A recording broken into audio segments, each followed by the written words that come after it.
আসসালামু আলাইকুম। সম্মানিত স্যারদের দৃষ্টি আকর্ষণ করছি, আমার এক্সপিএস সিরিজের এই ল্যাপটপটা মাদারবোর্ডে আমি ডিডিআর সেকশনে ভোল্টেজ পাচ্ছি। এই যে 5 ভোল্ট রেগুলেটরও ভোল্টেজ আছে, 3.3 রেগুলেটরও ভোল্টেজ আছে, গ্রাফিক্স ভোল্টেজ অন হয়, শুধু সিপিইউ কোর ভোল্টেজটা অন হচ্ছে না। এ হচ্ছে কোর আইসির মডেল।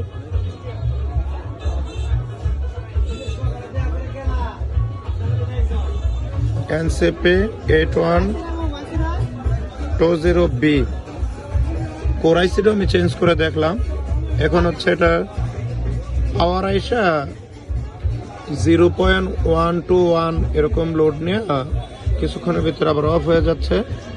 ভিডিওটা একটু কাইন্ডলি দেখবেন। এবং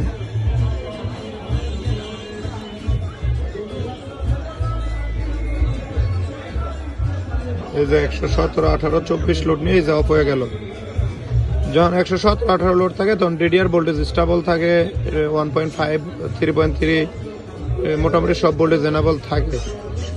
চিপের ইম্পিডেন্স ভালোই দেখাচ্ছে। এখন আমি কোথায় কোন সেকশনে কাজ ধরবো বুঝতে পারতেছি না।